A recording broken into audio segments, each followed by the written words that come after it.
যেখানে গিয়েছি হিন্দু সম্প্রদায়, সনাতন সম্প্রদায়ের সামনে আমি বক্তব্য রেখেছি, আমি ভাইরে কেউ হিন্দু বলে আমার সামনে আসবে না, নাম বলবা, আমি তোমার জন্য আছি। সমস্যা আছে, হিন্দুরও আছে, বুদ্ধর আছে, সকলেরই আমাদের সমস্যা আছে। আমরা সমস্যা ছাড়া কোনো সমাজ নেই, থাকতেও পারে না।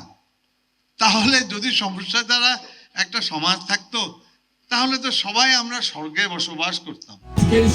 বসতি ছেড়ে পথে প্রান্তরে আপনার তাকে একটি ভোট দেবেন। কিছু নির্বাচনের পরে আমরা আসবো, আরো বক্তব্য হবে। আমরা যারা এখানে আসি, বসবাস করি, আমরা সকলেই সংখ্যাগরিষ্ঠ। এখানে সংখ্যালঘু বলে কিছু নেই। আমি বিশ্বাস করি না সংখ্যালঘু শব্দটা। হ্যাঁ, যখন সংসদে যাব বিরোধী দল থাকবে সংখ্যালঘু, সরকারি দল থাকবে সংখ্যাগরিষ্ঠ। এটা মূলত সংসদের ব্যাপারে প্রযোজ্য।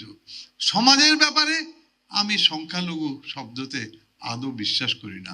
আমরা সকলেই এই দেশের স্বাধীন নাগরিক। এই দেশের আমরা স্বাধীন নাগরিক। আমরা বসবাস করব, শান্তিপূর্ণ সহ অবস্থানে থাকব এবং সমাজে এক হয়ে থাকব।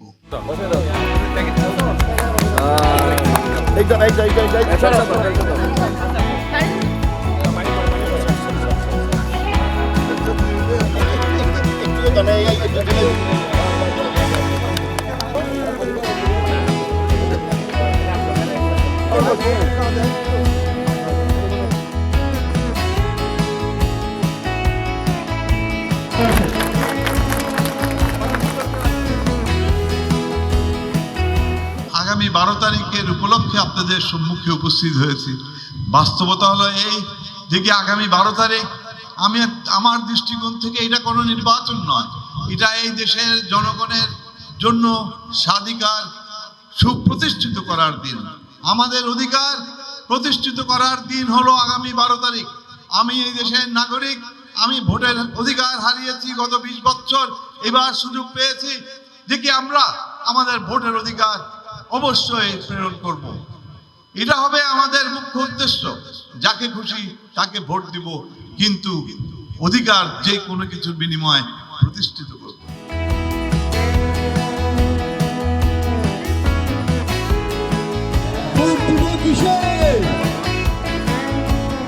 অবশ্যই